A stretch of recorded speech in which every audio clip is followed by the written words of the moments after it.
Good morning、おはようございます。では、セッション、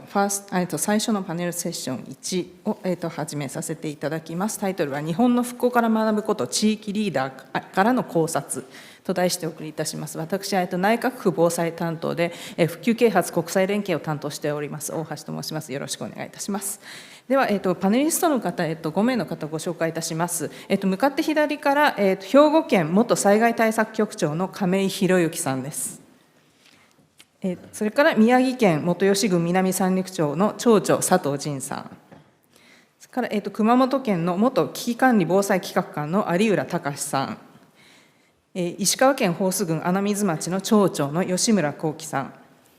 と最後に特定非営利活動法人全国災害ボランティア支援団体ネットワーク J ボワードの運営委員で一般社団法人ピースボート災害支援センターの理事で事務局長でいらっしゃる上島康弘さん5名の方でお送りいたします。このセッションでは日本のこれまでの大きな地震災害においてそれぞれ復興を見合った皆さんに経験を供給いただいて成功要因や課題を振り返ります。それからその教訓に基づいて日本それから世界において地震をはじめとする大規模災害における復興レディネスと言ってますけれども、迅速に適切な復興するための備えをどのように強化するのかということを検討するセッションにできればと思います。では、最初に、これまでの大きな地震災害で、復興に携わった県と自治体の皆様、4名の方向けにですね、から、簡単にちょっとお話を伺いたいと思います。お話としては、それぞれの大地震で特に地域コミュニティに与えた影響について、それから復興のプロセスにおいて、最も大きな障害となったこと、それから最も大きな決断を下したこと、あと、その経験から基づいて、今後の大災害においての、優良事例や教訓などをお話しいただければと思います。では、まず最初に、阪神・淡路大震災の復興に携わられた、兵庫県の亀井さんからです。で、亀井さんは、阪神・淡路大震災の発災時には財政課に所属されていまして、2003年から、県の復興を統括する課に配属されて、震災の復興や県の防災業務に、従事されました。で、この間は、東日本大震災をはじめとする他の地域の災害支援業務にも携われていらっしゃいます。2022年まで県の広域防災参事や災害対策局長を歴任されました。現在は株式会社神戸国際会館の常務取締役でいらっしゃいます。では、亀井さん、よろしくお願いいたします。兵庫県庁 OB の亀井と申します。震災復興総括のセクションでご紹介にありましたとおり、約15年間勤務してきましたので、その間の経験をもとにお話ししたいと思います。まず、1番目の阪神・淡路大震災が地域コミュニティに与えた影響ですが、記載の3点を挙げさせてもらいました。1つ目の、多くの県民が県外へ転出、約5万4千人。これは推計で出しましたけれども、実際はこれ以上に多いと思います。すべての県外居住者を把握することは困難で、被災者情報誌を送付しまして、情報提供に努めましたが、時間の経過とともに避難先でも人間関係ができ、愛着が生まれる一方、希望する災害復興公営住宅が限られていたこともありまして、戻ることも諦めた方もおられました。2つ目、応急仮設住宅での被害者の孤立化が課題にということでございます。入居者は知らない土地で慣れない生活や新たな人間関係づくりの難しさなどから、閉じこもり、独居死、新聞では孤立死と言いましたけど、私どもはずっと独居死と言ってまいりました。コミュニティづくりが課題となりました。被災マンションの再建では、住民の意見の一致を図ることが大きな課題で、既存不適格により被災前の戸数が確保できないこと、建て替え決議の有効性をめぐる裁判が長期にわたったことにより、再建後の再入居が半数以下にとどまった事例もありました。都市部では被災マンションの再建はあまり注目ありませんけど、重要な課題だと認識しております。次に、復興のプロセスにおいて、最も大きな障壁となったことはということでございますが、2点、財源の壁、制度の壁を挙げさせていただきました。財源の壁でございます。兵庫県は原形復旧を原則とする当時の国の姿勢に対して、県財政には膨大な負担を負いました。事業実績は10年間、最初の10年間だけですけれども、16.3 兆円で、費用の負担割合は国が5割、地方4割、これは県と市でございます。民間、JR 西日本等が1割となりましたが、県は年平均で平年の 3.5 倍の地方債の発行を余儀なくされました。次に制度の壁でございます。住宅再建支援、先ほど住宅問題が課題だというのを鎌田先生の話でございましたが、個人財産には現金支給はできないという国の考え方のもと、対応に苦慮しました。仮設住宅では、日差し等の設備などは標準仕様となっておらず、国の支援なく整備せざるを得ませんでした。このように国の制度が被災地の実態に合っておらず、その変更のための協議に、国との協議に多大な労力を費やしております。3点目、復興のプロセスにおいて、兵庫県等が下した決断、これ、リーダーというふうにありましたけれども、私はそういう立場ではなく、全体を見るという立場でございますので、兵庫県等の行政が下した決断という視点で報告いたします。記載、これを入れてないな、失礼しました。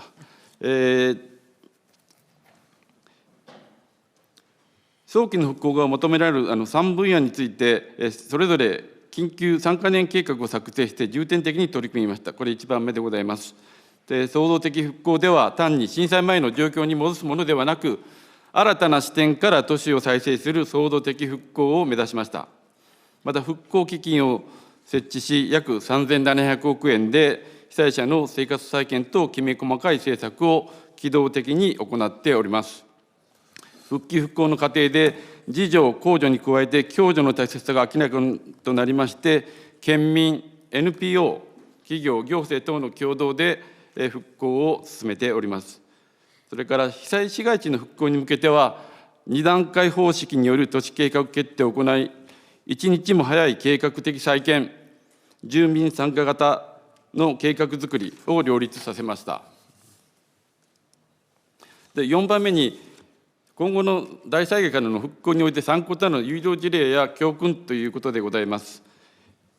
で、復興のステージに応じて課題が変わってきましたので、そのステージごとに4段階に分けて報告いたします。まず、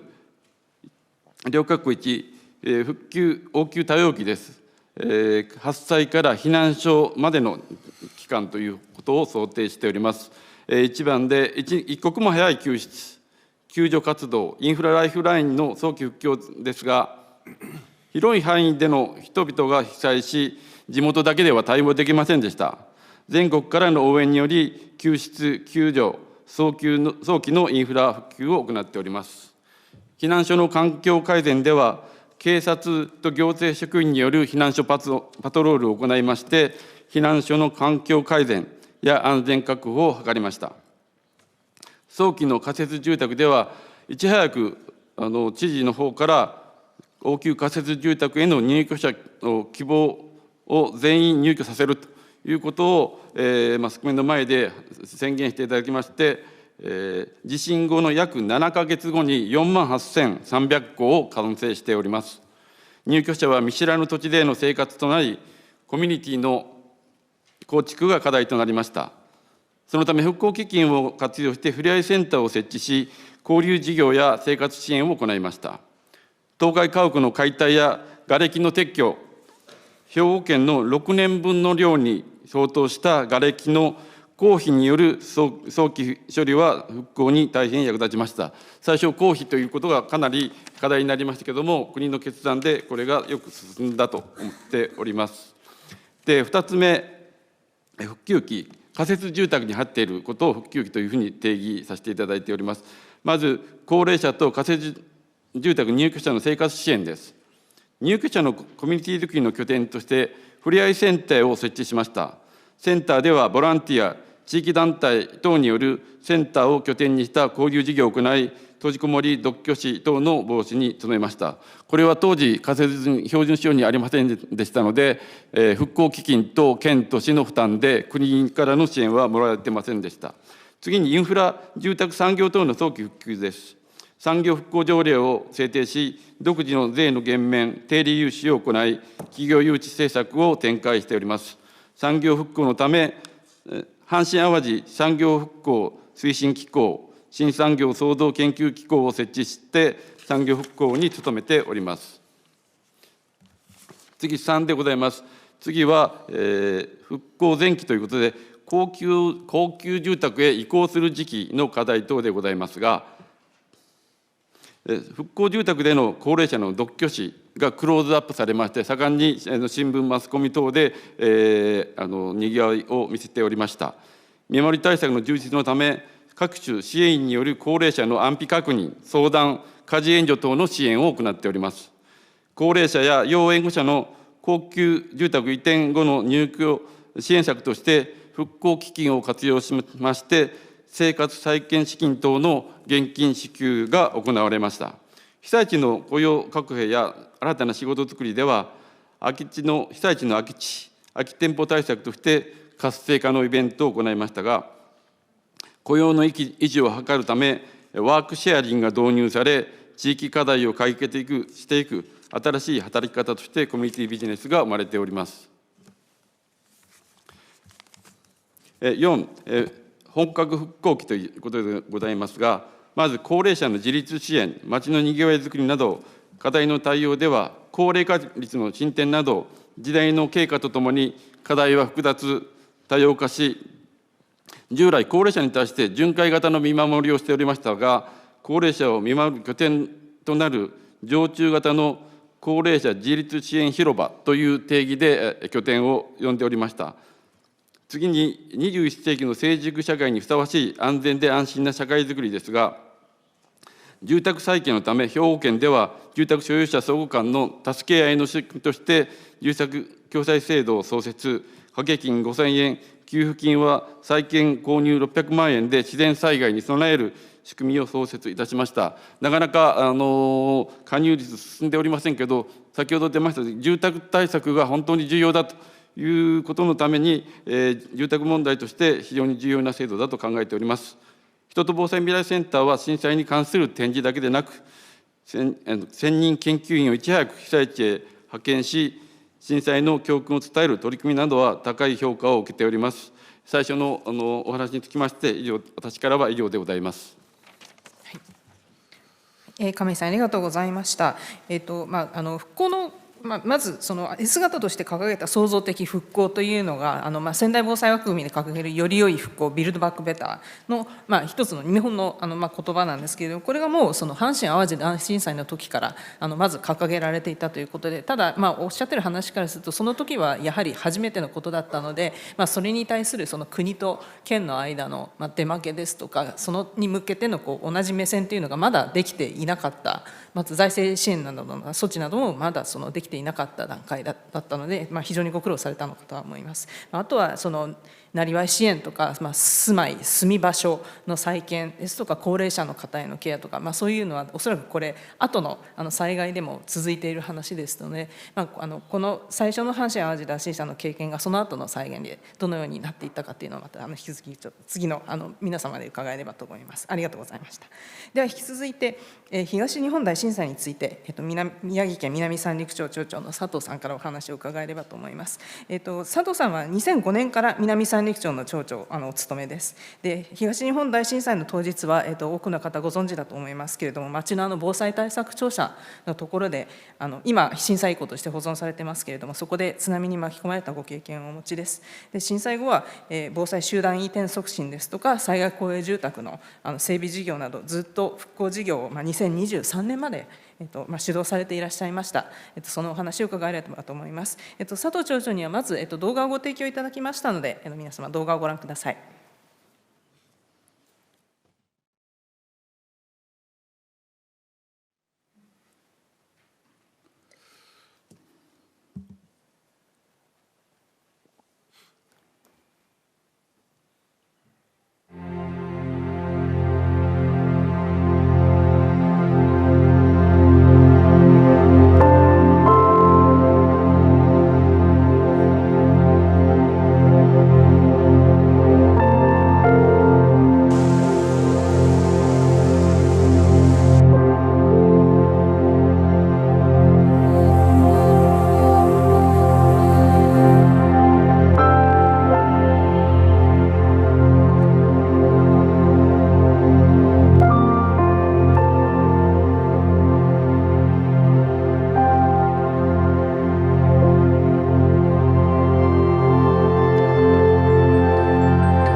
大きな門から見られます。大津波が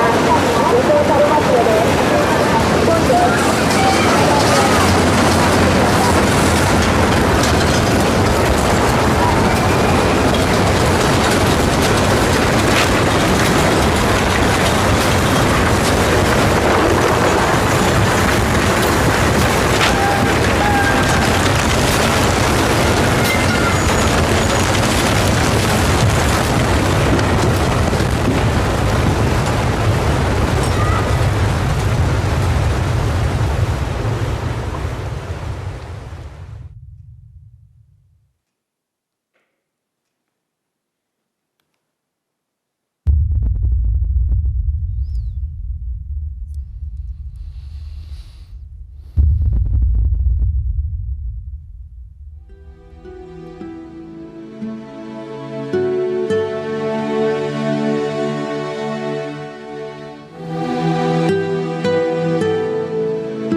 すいません、これだけで予定の7分オーバーしてしまいましたけど、1分ほどちょっとお話をさせていただきますが、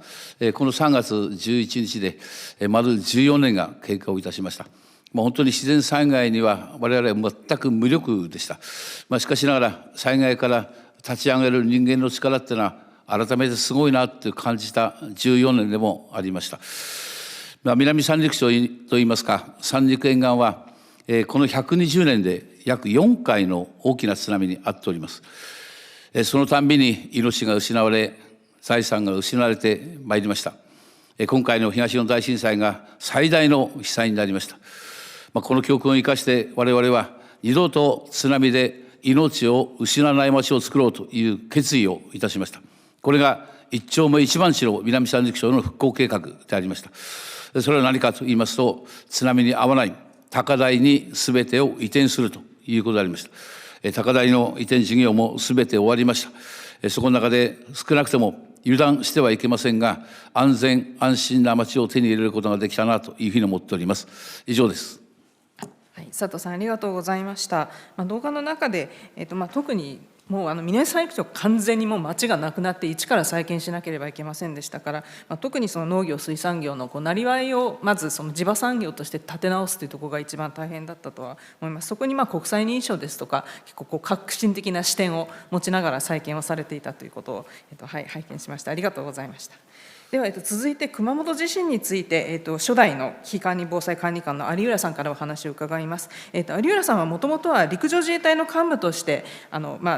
殊部隊隊長ですとか連隊長をされながら、その時に国内のたくさんの災害で災害派遣にもともと参加されておりました。その後県の初代の危機管理防災管理官に就任後は、その経験を生かして減災オペレーションの体制整備ですとか、新しい防災センターの構想などを主導されていました。で、熊本地震の発生の時にはその防災センターの責任者として活躍されました。昨年の3月までその任に当たられていらっしゃいました。では、有浦さん、よろしくお願いします。はい、それでは復興への道、熊本地震復興への道ということでお話をさせていただきます。まず皆さんにお伝えをしたい、強調すべき事項があります。それは復興というのは復興だけを考えてはならない。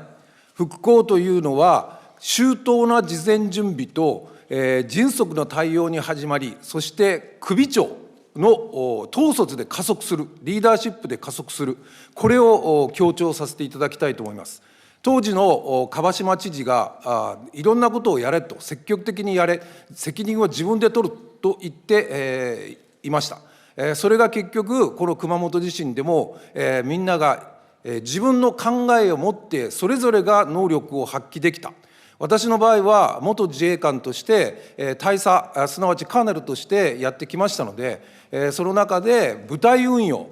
いかに救命救助をするかという初動の対応から全てを私が知事の許可を得ることなく、上司に相談をすることなく、全て私がやったということになります。それでは次ですね。これが熊本地震の発生状況と被害状況です。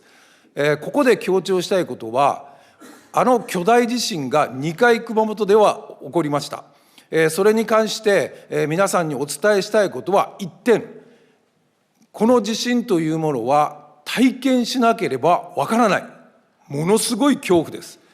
私も特殊部隊の隊長としていろいろと死にかけたりしましたけども、あれだけの恐怖はありませんでした。そしてその中でいろいろ対策を取らなきゃいけないんで、いかに事前準備というのが重要かというのを経験したのが熊本地震です。で、次がじゃあその対応準備というのはどういうふうな形をやったのかということで、迅速な復興は確実な救命救助、計画的な復旧なくしてはなし得ないというところが重要なところになります。例えば災害に関して何か起きた場合のことを考えて、防災有識者とは常時からいろんな連携を図っていました。これが復興のための早い体制に結びつきました。それからもう一つ、確保準備ということで、この被害というものがどういうふうな状態になるかは間違いなく災害ごみが発生するであろそれから避難者というのをいかに早く安全な場所に、しかも安心の体制で住まわせるかというのは、もう重要な事項であることを分かっていましたので、まずその、フォークといわれるこの機材、それから処理プラント、そして仮設住宅、これをどこにするかというのは事前に決めていました。でなお、その仮設住宅も将来の復興につながるために 1.5 倍というのを計算をし、しかも県産、熊本県産の木材を使うという観点で次の復興につなげる計画を立てていました。でこれが復旧復興三原則という指針策定です。大事なことは、知事が3つの役割分担をしました。一つは救命救助オペレーションは私がすべて担当をしました。それから災害発生後の行政事務というのは副知事、そしてもう一つの復興と国との交渉というのはすべて蒲島知事が行いました。したがって住民のみんなからは知事の顔が見えなかったということを後で言われましたけども、そこの間では国と交渉したり、国の東京に来たりしながらやっていたということが後で全部判明したわけです。このために5月の10日、すなわち地震発生の1ヶ月後にはもうすでにいろんな有識者の意見を聴取し、体制を取り、そして2ヶ月後にはこの創造的な復興というものへの提言、それが職員の事務作業もすべて並行的に行いながらやりましたので、3ヶ月半後にはすべての復興プランが完成したというものになります。今ここに挙げているのが4本の柱で、住まい、それから熊本の宝、仕事、それから世界とつながる熊本、これを4本の柱として、ここに書いてある10の重点項目を立ち上げて、この3ヶ月半でやったというものになります。そして、これと並行しながら、この後作ったのが、創造的な復興の先にある地方創生という観点から5つの安全保障を考えました。一つが経済、次が感染症対策、3つ目が食料、4つ目が災害対応、そして5つ目が地球環境、これもすべて同時並行で作っていったわけです。で、最後ですが、じゃあこのままでいいのかというわけにはいきません。次なる準備のためにやったのがこの新防災センターです。これにつきましては私がすべて企画構想をして今立ち上がっています。2つの特徴があります。1つについては、この防災センターは過去熊本県が経験したいろんな教訓をすべて入れております。建物の作り方、それから中へのいろんな構成するもの、部屋、全部ここに入れました。それからもう一つが減災オペレーションという日本でも最初に始めたオペレーションですね。要するに、例えば活動調整という実動部隊をすべて職員が動かすというようなことも含めて、この減災オペレーションというのを平成26年から行ったわけです。最後に皆さんにお伝えしたいのは、災害というのが発生したら必ず命に完結をします。そこに行ってしまいます。にもかかわらず命に関わるのになぜ防災センターもそれからオペレーションルームもないのか、ここが不思議でたまらない。つまり手術は手術室でやるべきです。以上です。はい、有浦さんありがとうございました。最初のところで一番鍵となるのがその準備とそのリーダーシップというところですね。でこれはやはりもともと県のところで芯となる方向性とか考え方があって、でそれをもとにどのような体制で組むかというのを考えていたからこそ自信を持ってきちんと進めることができたというようなお話でした。で新しいセンターについて熊本は南海トラフ地震の影響も及ぶ地域ですので、それに向けて、その次の災害に向けての準備としてきちんと整備されている。これはまさに熊本地震の時のご経験、その時に足りなかったものを埋めるものとして計画されているということですね。はい、ありがとうございました。続いては、能登半島地震について、石川県穴水町町長の吉村さんからお話を伺います。吉村さんはもともと穴水町の地元のご出身で、2011年から町議会議員として10年以上、町の政治に従事されていました。で、2022年から町長に就任されています。で、能登地震の発生後はずっと町の復興を主導されて、また今もちょっと途上のところは本日はお越しいただきました。では、吉村町長、よろしくお願いいたします。はい、吉村でございます。今日はよろしくお願いいたします。冒頭ですね、昨年1月1日に発生した能登半島地震発災以来ですね、国内外の皆様のご支援に改めて感謝を申し上げます。ありがとうございます。私からは、現状とこれからの復興について少しお話をさせていただきます。まず穴水町の概要ですが、能登半島の中央部に、位置しております。人口は6907名、昨年末で6907名。高齢化率は 50.1%、昨年の発災以来ですね、405名の方が転出をされております。こちらは例年の3倍のペースで転出者が増えているというところです。産業は主に農林水産業、一次産業が主なものとなります。観光については四季を通じたこの一次産業をもとにしたですね、おいしいものを表す舞門祭りというのを四季を通じて開催をしております。能登長寿大仏、そして、バラ町櫓、能登桜池などの名所がございます。交通に関しては能登里山空港、能登鉄道、能登里山街道と、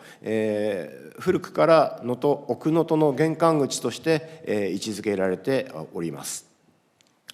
こちらは先ほど一次産業と特産物の写真を載せてあります。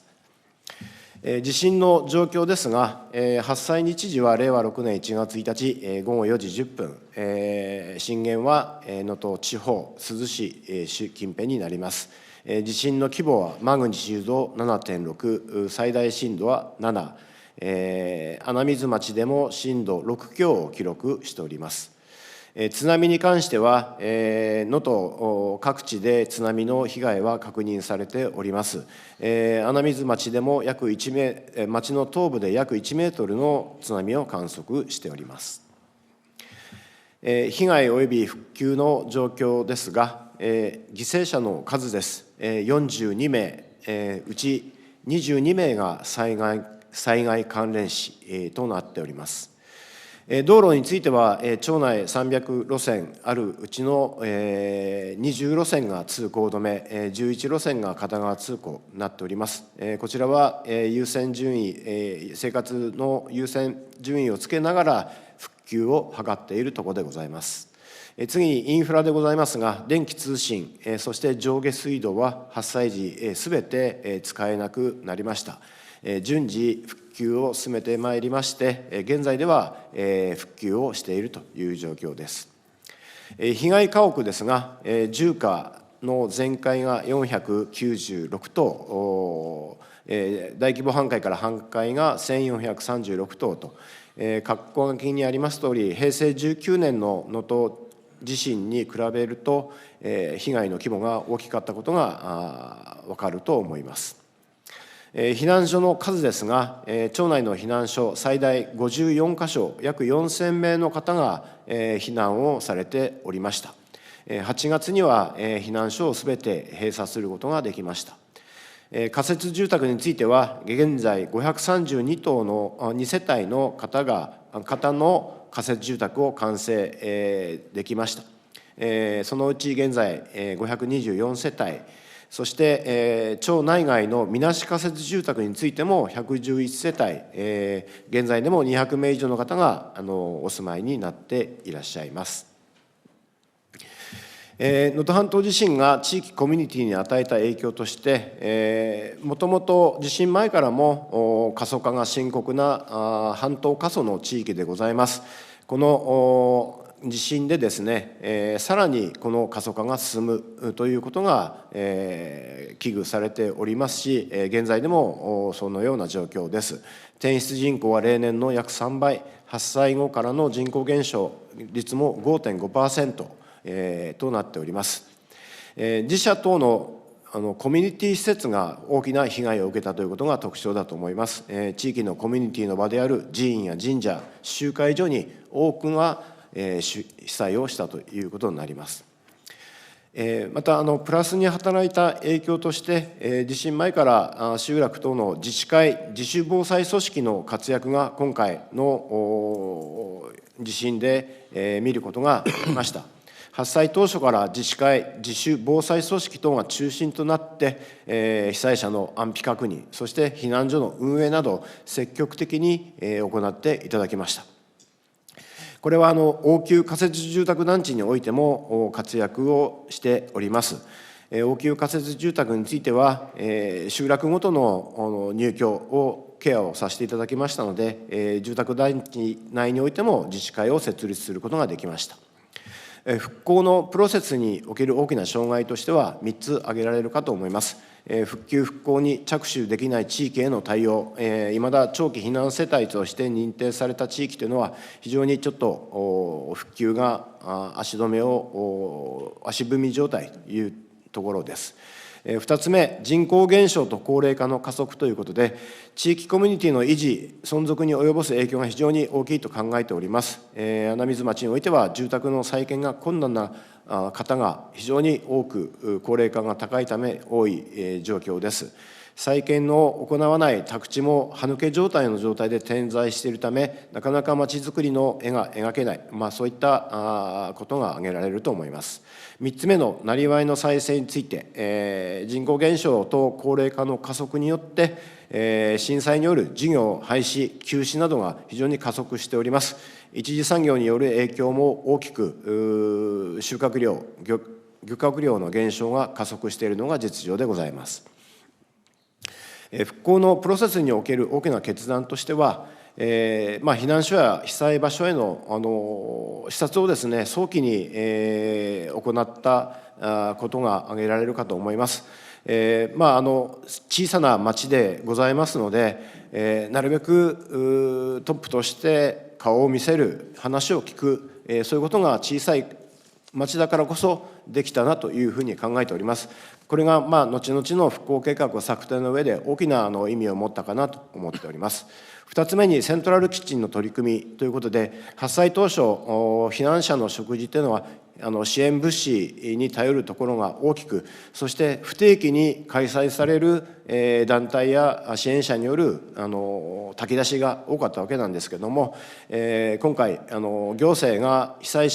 災をされた方を雇用してですね、行政主体でセントラルキッチンということで調理場を設け、食事を提供することができました。これについては本当に内閣府のご協力をいただき、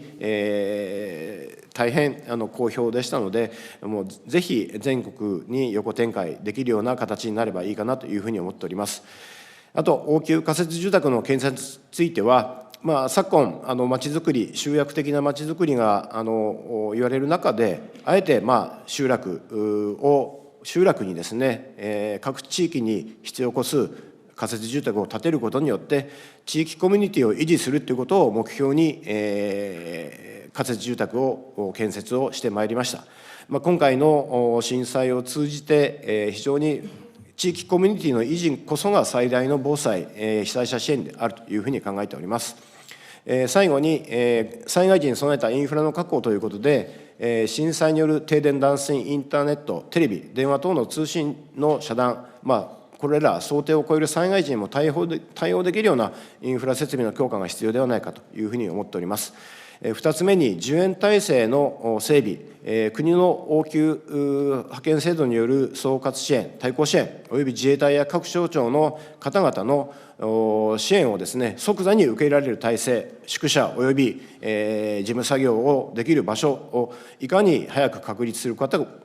が今後の課題かなというふうに思っております。あとは職員の災害対応水準の強化を今後考えていかなければいけないと思いますし、全職員の災害対応の意識も強化していかなければいけないというふうに考えております。私からは以上です。吉村町長、ありがとうございました。まだ復興の入り口のところではあるかとは思いますけれども、現在のところについてご説明をいただきました。コミュニティに与えた影響っていうのは、ちょっと私から投げたときに、ちょっとネガティブな影響っていう感じでお尋ねしてたんですけれども、プラスの影響としてコミュニティの特性を生かしたその自主防災組織ですとか、自治会というのが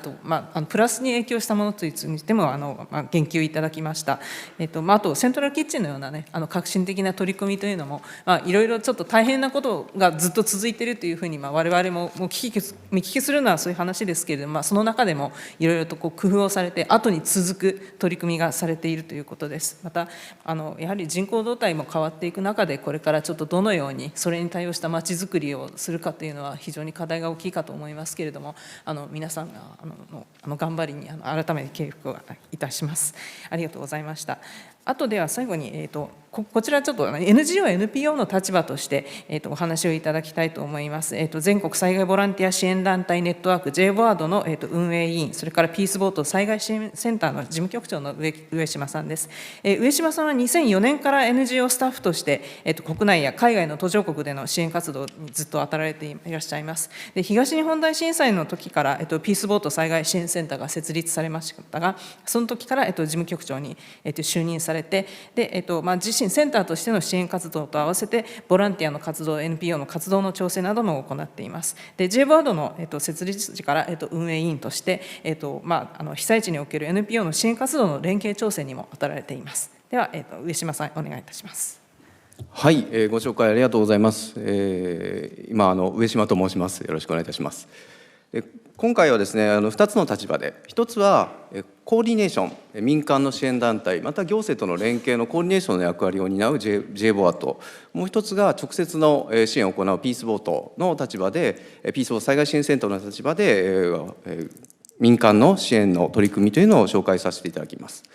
はじめにこの JBOARD ですけども、この被災者の支援が効果的に行われるよう、一番はやっぱり連携の促進というところ、そしてこの支援の体制の整備、環境整備を図るということが主に目的として作られております。で、災害時にはJBOARD が直接の支援をするわけではなく、支援団体のコーディネーションを行い、よりスムーズに支援が円滑に行われるような体制を整えていっております。また平時には災害が起こる前にこういった行政の皆さんや民間団体との連携の促進ということを図るということを進めております。それでこの JBOARD 自体はですね、構想が始まったのは東日本大震災2011年でした。もともと阪神・淡路大震災が起こった時には、日本ではボランティア元年という個人のボランティアの方々、組織のボランティア、支援も含めてなんですけども、支援を行うというような流れが作られました。で、その後2011年にはですね、個人のボランティアの受け皿というのが社会福祉協議会が担うというのが大まかに整理されたかと思います。ごめんなさい、ここには資料には東日本のこと書いてないんですけども、でその後ですね、東日本大震災の時に大きな災害を得て、私たちのような団体ですね、組織的な支援を調整する機能が日本の中になかなかないねと。国際支援だったらOCHAみたいなクラスターの枠組みの中で支援の調整がなされますけども、それがなかなかないねということで、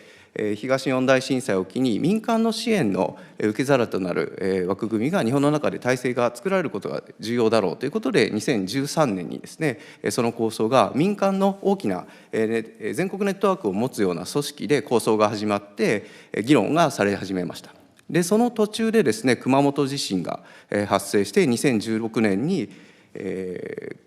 しっかりとした法人化を進めるという動きになっています。でその後全国各地の災害対応を行う中で、2019年には内閣府とのタイアップ宣言等を経て、今現在も昨年発生した能登半島地震の中でも支援活動を展開しております。で日本の中でのコーディネーションの仕組みがなかなか整理されていなかったということもあって、今回ガイドブックというものを整理をしていっています。一番はやはり被災した地域の被災者の方々のニーズをちゃんと把握をし可視化して、それを支援団体に共有、また行政とも調整することで支援のコーディネーションを行うということを行っております。でその点が支援のムラや漏れっていうものをなくすところにつながるということで現状を進めております。このコーディネーションを行うコーディネーターというのは実は日本の中では非常に少なくてですね、なかなか、増やしていかなきゃいけないというような流れの中で、今現在コーディネーターの育成の研修プログラムなんかを平時に全国の自治体の皆様や全国の NPO の皆さんと協力しながら、大学の皆さんとも協力しながら三者連携の枠組みを進めていっております。で日本の中での災害対応の枠組み分野というものを少し整理したものがこの図になりますけれども、国連のOCHAの出しているクラスターとは少し、ちょっと図が違いますが、日本の中ではやはり先ほどあったように救助法の中で国、県、自治体が災害対応を行うということは比較的強くなっています。しかし一方で大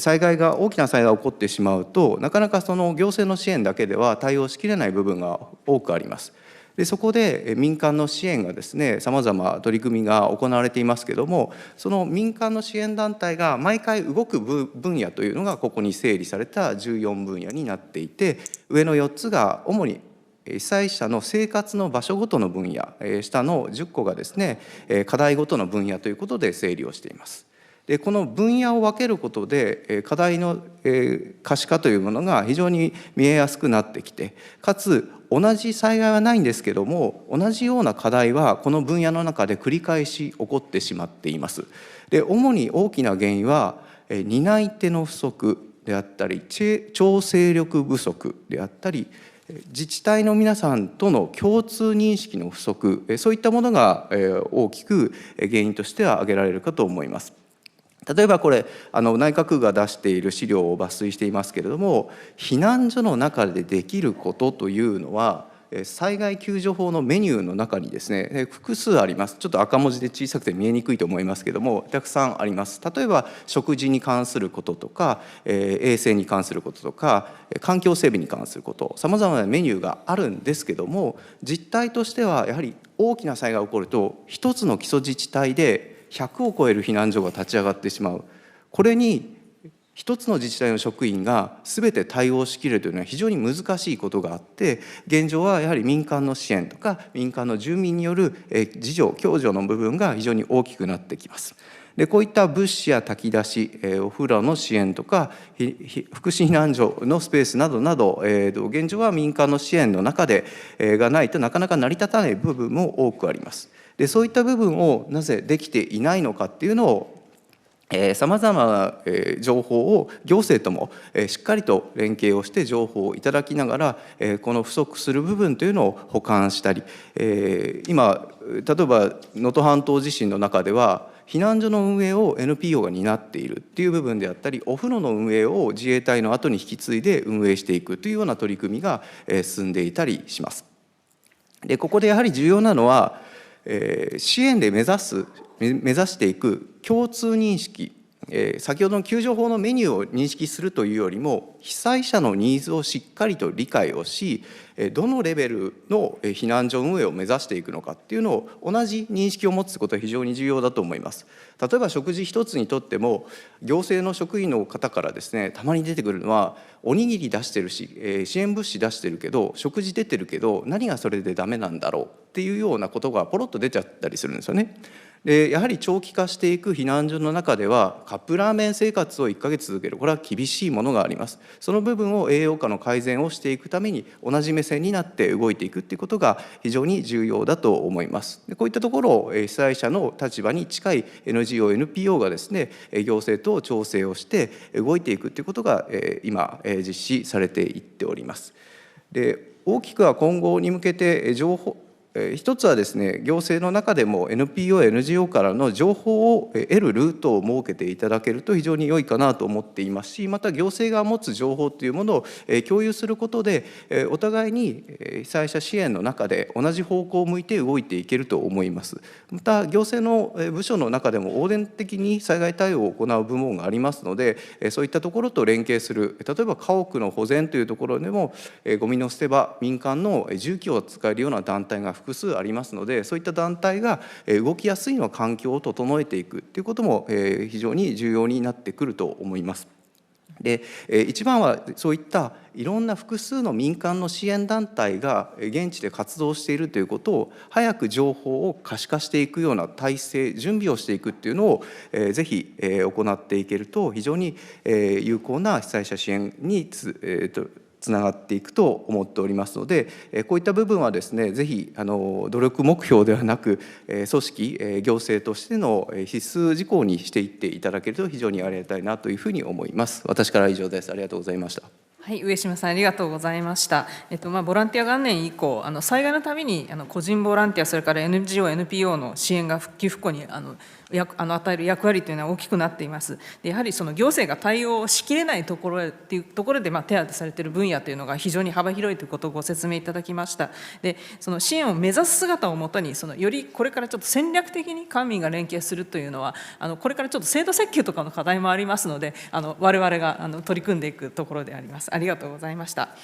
はい、パネリストの皆様ありがとうございました。では、ここからちょっと少し質問させていただければと思います。ではまず、南三陸町の佐藤町長にご質問なんですけれども、南三陸町とても小さくてあと都市部からもちょっと離れた自治体としてこれまでずっと復興まちづくりを主導したご経験の中で外部から支援を確保するために最も苦労されたというのはどんなことでしょう。まずね、今日は会場が兵庫県さんですんで、御礼申し上げたいのは、関西広域連合の皆さん方が、カウンターパートで、兵庫県は宮城県を支援をしていただきました関係で、随分兵庫県の県庁の皆さん、あるいは市、町の皆さん方には、たくさんの派遣職員を送っていただきましたこと、この場所で改めて厚く御礼を申し上げさせていただきたいと思います。まず支援の集め方といいますか、ご協力の在り方ということなんですが、私は防災対策庁舎で被災をして、翌日防災対策を庁舎を降りて高台にある体育館の方に行きました。で基本的には情報発信をとにかくしなければいけないという思いがございましたんで、すぐ記者会見を準備させました。でそこから毎日定時決まった時間に記者会見をずっとやりました。メディアの前にずっと 2,3 ヶ月毎日立ち続けました。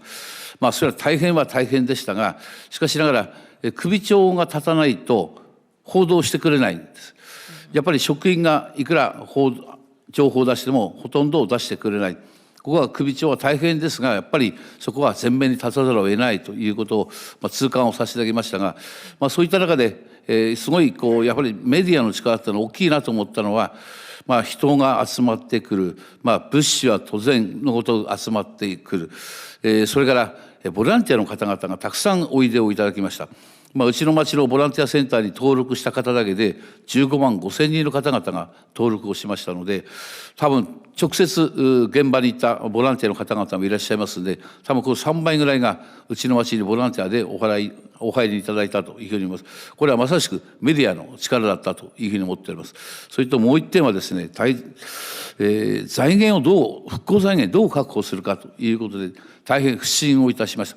南三陸町でざっくり職員に震災から3ヶ月経った時にどれぐらいうちの町の復興財源かかるんだって指示をしました。3000億円と出てまいりました。で激甚災害になるのは指定になるのはまず間違いはないと思いましたが、しかしながら約1割前後の自治体負担があるんです。とか震災前のうちの町の一般会計の予算というのは80億ぐらいなもんですから、自由に使えるお金っていうのは1億2億ぐらいです。そうすると3000億の 10% というと300億円です。で2億円ずつ毎年返しても150年払い続けるということになります。私これにすごい危機感を覚えました。したがって、地元の国会議員の先生に来るたんびにこの話をさせていただきました。復旧しても復興しても町が破綻してしまうとお話をずっとさせていただきました。でやっと震災から半年の時に、当時のそのうちの町の国会議員の先生と、衆議院予算委員会でいろんなやり取りがあって、当時の総理大臣が分かったと、全額国費でいくというふうに言っていただいて、これがある意味東日本大震災の財政の心配なくやれる大きなターニングポイントの一つだったというふうに思います。はい、ありがとうございます。財政ですよね。で、これがまたこれから頻発すると、そのどうやって回していくとかっていうのは地方自治との関係もあるので、一つの課題、ちょっと答えが出ない課題ですよね、今のところは。ありがとうございます。続いて、熊本県の有浦さんにご質問なんですけれども、特にその地域の経済面とか社会面で、熊本地震、一応復興としては一段落しましたけれども、その経済社会面でその地震、あの時の地震の影響を今でも感じることってありますか？いい面悪い面両方なんですけれど。もういつに心のケアですね。特に女性とそれから子どもです。でこれどういうことかというとちょっと裏話があるんですが、皆さんくまモンってご存知ですよね。くまモンというのを一番最初に出す時に地震が起きてすぐ出そうとした時にやっぱりこんなものを出していいのかと、もう踊らせてですね、くまモンを踊らせていいのかとかあったんですけど、結局くまモンを前に出していった時に、住民はそれに対して何も文句言うわけでもなく笑うわけでもなく、みんな涙して迎えてくれました。でこれが後々の復興、くまモンを中心とした経済復興とかにもつながっていくことができました。したがってやはりいろんなチャレンジをするというのも大事ですし、キャラクターとかも使っていいんじゃないかというのがこの時の心のケアと復興につなげた内容になります。くまモンは熊本地震より前から存在していらしたんですよね。そうです。なので、心の支えの一つのシンボルになってくださったと。癒しでしたね。私はいつも何度もくまモンから頭叩かれてましたけど。すみません、海外の視聴者の方はくまモンっていうのは後で Google サーチしていただければ、日本で非常に有名なキャラクターです。はい、ありがとうございました。で次に穴水町の、吉村町長に質問なんですけれども、まだちょっとこれからのことっていうことがたくさんだと思いますけれども、今、ご覧になっているお考えの範囲でこれからの復興プロセスについて一番直面する一番大きな課題だろうなと思われることって何でしょう？課題を挙げれば本当に今キリがないという状況ですが、あえてこの震災から1年経ったこのフェーズで挙げるとすれば、やはり住まいの確保というのは非常に大きな課題というふうに考えております。で現在仮設住宅に500数十世帯の方が入られております。その中から、自立再建される方、もしくは自立再建をされずに災害町営住宅に入ることを希望される方、それぞれについて、住まいを確実に確保していくということが大きな課題の一つです。で今災害公営住宅の建設を始めております。そして、自立再建される方についても、物的な支援、金銭的な支援、人的支援、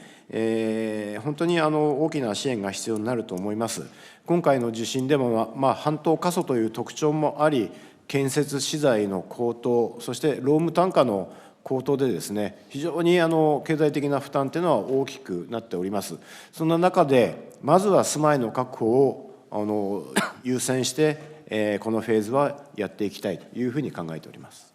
はい、ありがとうございます。そうですね、住まいの確保というのはニュースでもやっぱり取り上げられていることなので、しかも長い話ですから、あと、住民ご自身の決断が関わることですしね。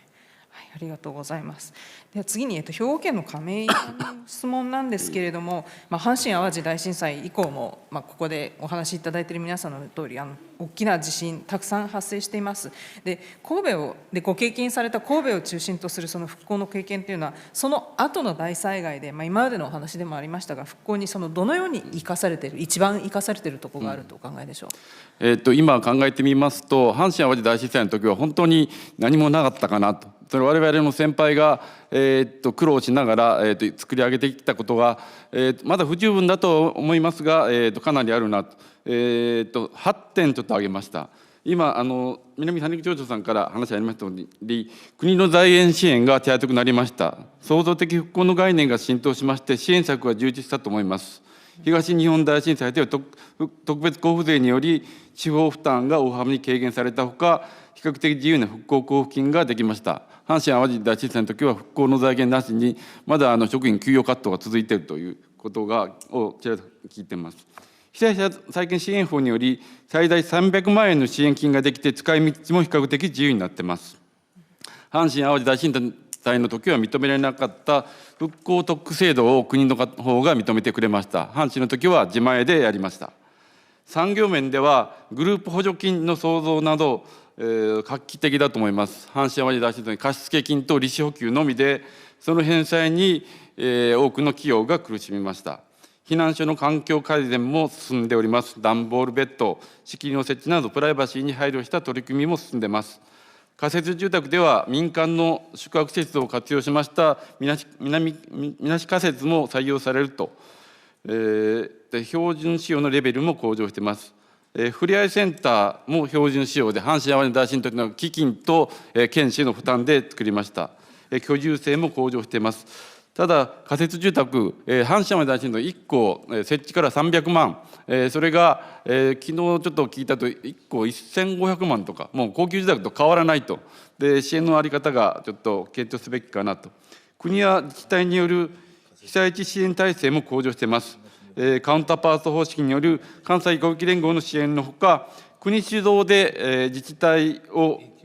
カウンターパートを設定して派遣する体制も進んできております。それから災害で県外へ避難した住民を把握するための全国避難者情報システムが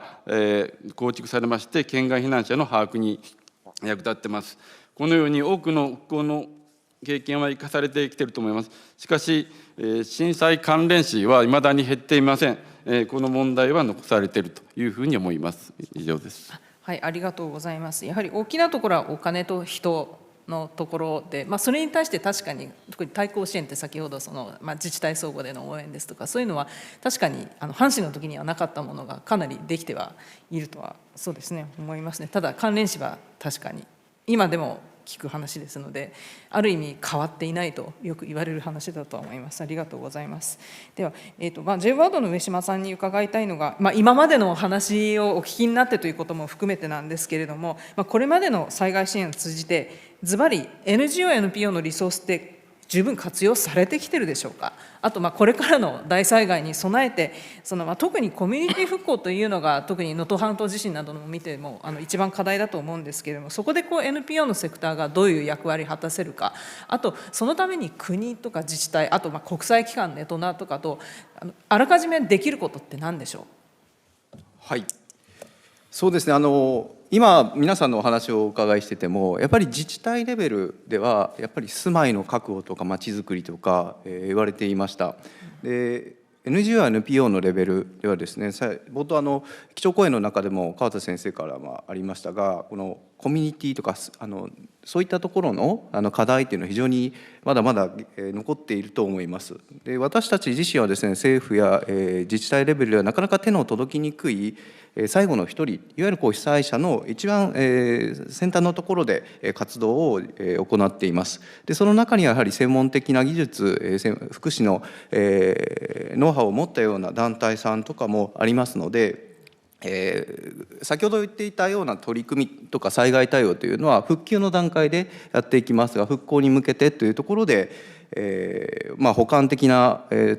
取り組みだけではなくて、かなり重要な役割を NPO、NGO としては担っていくと思います。で、こういった取り組み十分かと言われると、連携でいうと十分かと言われると、なかなかですね、まだリソースが分散してしまうっていうような状態が、あるんではないかなというふうに思います。また資金面でもどうしてもですね、小さな NPO 活動は資金面でも厳しかったりします。で、そういったところの安定確保なども重要ですし、この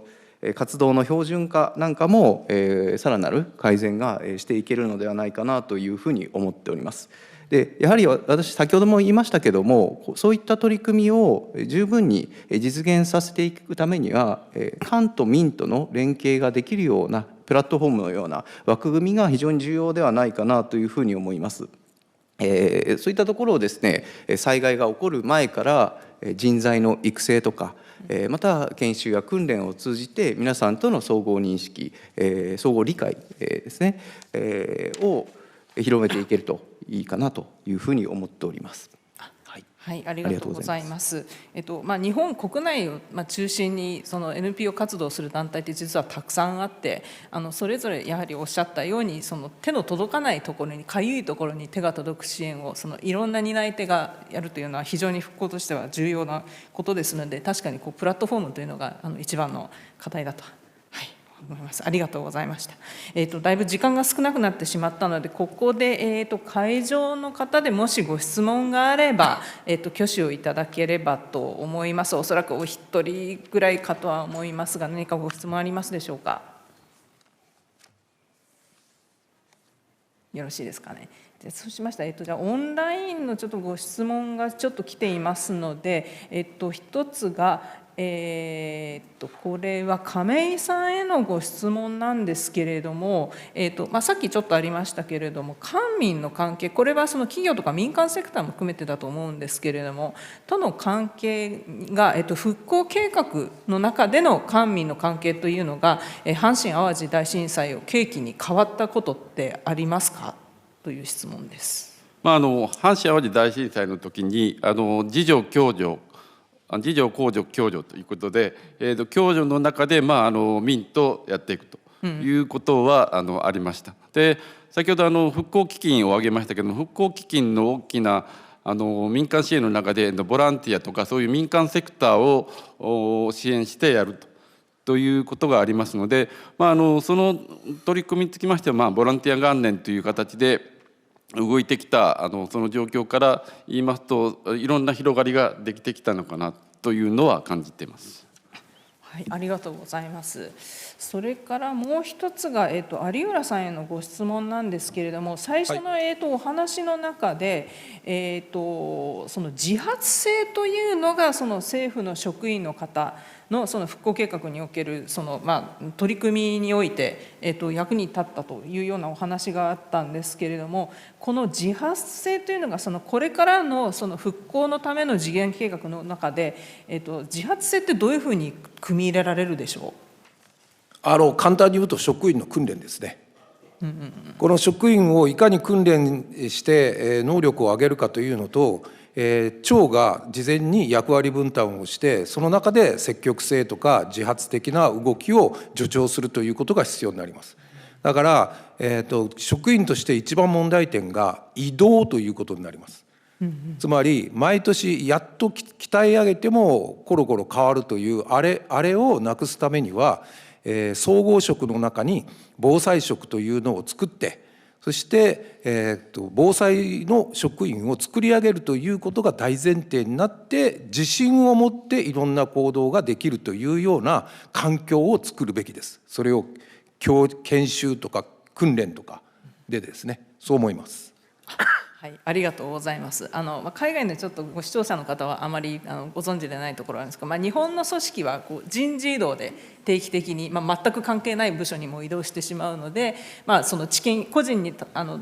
集まった知見というのがなかなか残りづらいというところがおそらくどこの自治体さんとかあと我々も同じというのは一つの課題で、これからちょっと災害対策の対応を強化している中で、そこはちょっとこれから取り組まなければいけない事項として、はい、確かに掲げられております。ありがとうございます。それからもう一つは、これはどなたか答えられる方、高齢化、人口の高齢化というのが、復興へのその事前の備え、事前復興計画の中でどのように対応するというふうに考えられているでしょうかというのを答えられる方、いかがでしょう。はい、当庁は約半数が高齢者ということですけども、その高齢者なりのその人生設計っていうのは本当にやっぱり重視というか尊重しなくてはいけないと思います。で、再建するにあたってもやっぱり都会にいる家族がその家を例えば建てるのを躊躇するっていうケースが非常に多くなってきております。そういった方のあえて余生と言いますけども、余生をいかにそのふるさとで過ごしていただけるようにするかということを我々は尊重していかなければいけないし、あえてその再建を押し付けるようなことはするべきではないと思いますし、その辺は本当ケースバイケースで考えていかなければいけない、個別のニーズが本当に多様化している中で、町の復興を考えていく、その中での対応として、やっていきたいというふうに考えております。はい、どうぞ。高齢化の問題ですけれども、高齢者、それから障害者、復興の過程で課題になるのは健常者、若い人でしたら、例えば復興住宅に入って、だんだんと生活でお金を稼げるようになります。それでお金が稼げるようになるんで、元に戻っていけるんですけども、高齢者、障害者はもうそのまま稼げる状況がいかないと。それで災害復興公営住宅、住宅が最初例えば1万円が3万円になって普通の5万円になると、そういう増えていく段階に、健常者は対応できるんですけども、高齢者は対応できない。小さな家に住んでその家賃を払わずにいた人がそういう公営住宅に入って家賃を払わざるを得ない、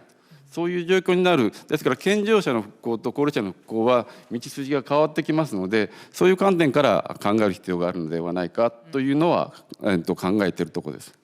はい、ありがとうございました。はい、ではちょっと質問はここまでにいたしまして、ではちょっと最後に、皆様お一人ずつ、一言、これから日本だけでなく世界中今非常に激甚災害、あと頻発する災害に直面しています。でその災害に直面する世界に伝えたいことっていうのを一言ずついただけますでしょうか。では有賀さんからお願いします。ごめんなさい、亀井さんからではいいですかね。はい、災害では直接間接的に多くの人命が失われてきました。そのため人命が失われないようにすることが重要だと考えています。そのため次の3点を伝えたいと考えています。まず1番目、事前準備により災害の影響の軽減化を図る。で2つ目は助かった命を復旧復興の過程で守る。要するに災害関連死をなくす。それとそれらを支援するため国を挙げた災害支援体制を構築すると。まず住宅の耐震化、1つ目ですけれども、家具の固定、それから津波から逃げる準備、訓練ですね。で命を守るための備えが重要だと。次に助かった命を守るために避難所の環境改善など、避難所で災害関連死が起きないように災害関連死をゼロにするための取り組みを進めると。で最後に災害はめったにやってきません。で多くの自治体は初めての経験に戸惑いがちです。そのため国主導で災害経験を蓄積して被災地域を支援するための体制整備を図ることが重要だと考えています。これにより災害で命をなくす人を最小化する、このことが最重要だと考えています。以上です。はい、ありがとうございます。続いて佐藤町長お願いします。はい、前提としてお話ししますけど、東日本大震災で、省庁ができました、復興庁ができました。大変お世話になりました。いろいろやっていただきました。しかしながら、私持論なんですが、復興庁の職員さんっていうのは、各省庁から皆さんお集まりになってきて、3年、4年経つとみんな省庁に戻るんですよ。そうすると、復興庁には記録は残るんですよ。記録は残るんですが、記憶と知見と肌感覚は残らないんです。ですからそういうことを踏まえたときに、私はずっと、震災4年ぐらい前から4年後ぐらいから、防災省を作るべきだっていう思いをずっと持ってました。しかしながらなかなかそういう流れにならなかったんですが、今石破総理になって、まずもって防災庁からということですが、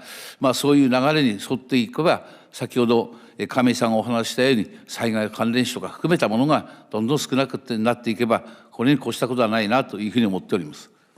はい、ありがとうございます。続いて有浦さんお願いいたします。はい、2つお願いします。1つは皆さんに向けてなんですが、女性目線、子ども目線を必ず入れていただきたい。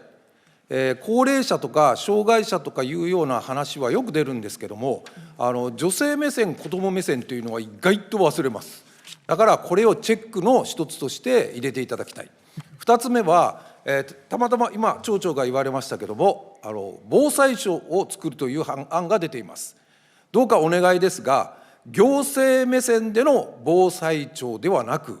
現場自治体目線での防災庁を作っていただきたい。以上です。はい、ありがとうございます。続いて吉村町長お願いいたします。はい、私からはやっぱり過去の災害を忘れない、過去の災害から学ぶ、平時からのその防災の対策もそうですが、